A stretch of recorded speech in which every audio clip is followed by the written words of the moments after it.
Oi, pessoal, bom dia. Meu nome é Renata Carrion. Eu trabalho com a Cris no meu pós-doc na Unicamp. Também faço parte do LEDIM, na UFSCar. Fui orientanda do Baronas na iniciação científica, no TCC, no mestrado, no doutorado. Então, ainda faço parte do LEDIM, que me constitui já como sujeito, como pesquisadora. Então, hoje eu trago o início do que é a minha pesquisa de pós-doc com a Cris, que é sobre o discurso político digital. Início que, para mim, fica bem marcado quando eu resolvo publicar esse artigo com Baronas, lives presidenciais, reflexões iniciais sobre o discurso político digital, na revista da Belin, e quem deu o parecer foi a Cris. Então, depois disso, perguntamos a ela se ela poderia me supervisionar no possível pós-doc, que ela aceitou muito gentilmente. E agora estou desenvolvendo a minha pesquisa com ela, então, a partir da teoria que ela tem produzido. E trouxe aqui para a gente pensar um pouco sobre esse início da minha pesquisa, que está engatinhando, né? Está, assim como várias pessoas dizem, em nível embrionário, porque a gente fechou mesmo o projeto agora, em 1º de agosto. Então, estamos caminhando, como diria o pessoal do Paraná, caminhandinho, mas quis trazer algumas reflexões iniciais dessa pesquisa. Pesquisa que tem como objetivo geral pensar, compreender as movências, rupturas, deslocamentos produzidos pelo discurso político digital, termo aqui cunhado por mim, pela Cris, com o objetivo de não mais tomar o político digital como objetos autônomos, mas de entendê-los a partir de suas inter-relações. Nesse sentido, propomos o alargamento do quadro conceitual da análise do discurso para abrigar um conceito que emerge das novas práticas discursivas da participação democrática, que, perecendo em seus rituais, materializa-se no digital, impondo mutações à relação político-cidadão, o que faz com que este último se sinta íntimo do sujeito político, que é algo que já vinha me interessando antes, que eu venho pensando desde o doutorado, nessa relação de intimidade gerada pelas redes sociais e o político, mas quando eu tenho contato com os escritos da Cris e também de alguns sociólogos, isso se materializa mesmo numa linha de raciocínio que eu pretendo perseguir. Então, tomaremos as lives presidenciais realizadas por Bolsonaro para compreender mais especificamente de que modo este uso peculiar dos vídeos ao vivo tem metamorfoseado o discurso político, de modo que hoje, enquanto analistas, precisemos pensá-lo a partir do digital. Então, pensei em dividir o arquivo de pesquisa em 3, em governabilidade, gestão da pandemia e eleições 2022, porque durante até chegar a pandemia, então, de 2019 a 2020, ele vai produzir lives como fonte de informação para o povo, para mostrar justamente o que ele tem feito, e, para mim, constitui também uma forma bastante interessante, peculiar, singular de governar. E aí, também, quando chega a pandemia em março de 2020, é o que eu tenho chamado de enfrentamento distópico da pandemia, quando jamais esperaríamos que, diante de uma crise sanitária, econômica, política e agora hídrica, a gente estivesse à frente do nosso país um negacionista genocida.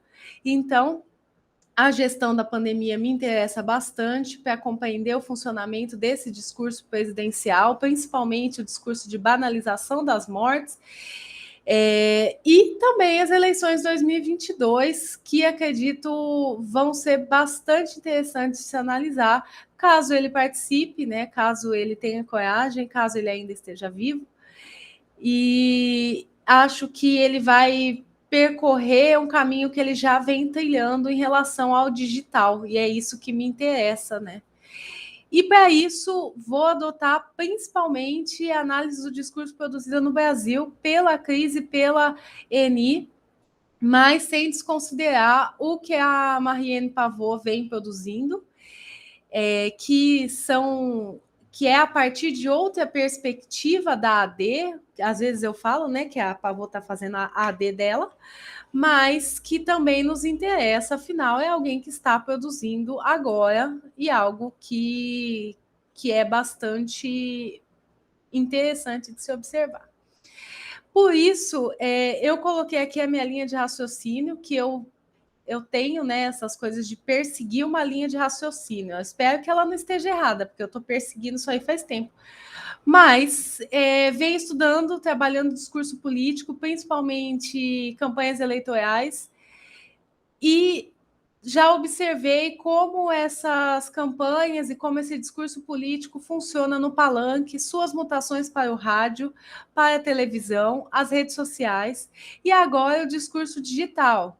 Não que uma coisa exclua a outra, não que uma coisa se sobreponha à outra de maneira nenhuma, mas como o surgimento de cada uma dessas questões para a análise do discurso também faz com que a gente questione essa constituição do discurso político. Então, quando eu venho propor discurso político digital, eu estou pensando também naquilo que alguns sociólogos, historiadores, como Rosa Valon, vem afirmando sobre a legitimidade do poder democrático, cuja base é o voto e que se ampara em uma dupla ficção fundadora. A primeira é a crença de que a maioria que votou no candidato eleito vale pelo todo.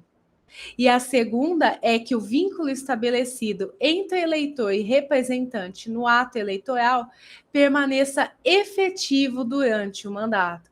Então, li isso em alguns sociólogos e foi também um start para a minha pesquisa, porque um dos pontos muito interessantes de se fazer essas lives pelo presidente o que eu tenho observado é essa manutenção do vínculo, em que ele vai alimentando o gado dele. E isso é importante de ser observado, como aquilo que ele criou durante as eleições tem permanecido. Mas isso é o que podemos talvez dizer, isso a pesquisa vai mostrar, um ponto de ruptura. E, mais especificamente, Rosa Valon vai dizer que essa erosão da legitimidade eleitoral, ela favorece que outros tipos de legitimidade democrática apareçam. Por exemplo, ele vai citar três, trouxe um só aqui para a gente, a legitimidade de proximidade. O que é isso? É essa política de presença que cada vez mais faz com que os cidadãos eles tenham necessidade de se fazerem ouvidos, de querer participar, mas de querer participar do real, daquilo que ele acredita ser a vida do político. Ele quer empatia, ele quer proximidade. Então, essa necessidade de uma proximidade cidadã é o que eu vou afirmar que faz com que cada vez mais o político seja levado a uma ressignificação de práticas, o que resulta, com o advento da Web 2.0, na adesão ao digital. E aí, quando a gente fala em digital, a gente vai ter duas pessoas principalmente, né? Não que as outras não estejam, mas duas pessoas produzindo sobre isso, que é a Mariene, que principalmente propondo uma AD digital. Nessa AD digital, ela propõe que a gente rompa com a visão tradicionalmente dualista entre sujeito e língua para reconhecer o papel de agentes não humanos nas produções linguísticas. Então, mais uma vez, pensar que o digital não é suporte dos enunciados, mas que ele produz igualmente sentidos junto do sujeito e da língua. Então, ela propõe uma abordagem pós-dualista, simétrica e ecológica para pensar uma AD digital. Só que ela está propondo uma outra AD, enquanto a Cris ela está propondo que a gente pense esse objeto digital dentro do quadro teórico da análise do discurso. Então, muito facilmente poderíamos cair no erro de interpretar esse título, Análise do Discurso Digital, como uma pretensão a uma nova análise do discurso. É importante, nesse sentido, salientar ao leitor que o título desse livro diz respeito à reflexão em torno do discurso digital como objeto da AD. Então, já trouxe isso porque é importante também a gente saber onde cada uma está pegando para a gente também construir um quadro bem delineado, né, de teoria. Então, a partir disso, vou pensar o discurso digital para pensar as lives presidenciais. Aqui eu trouxe, não vai dar tempo, acho que já até passei do tempo, um trecho de uma das lives, a live inicial, aqui para mim serve como um epíteto de tudo que ele vai fazer.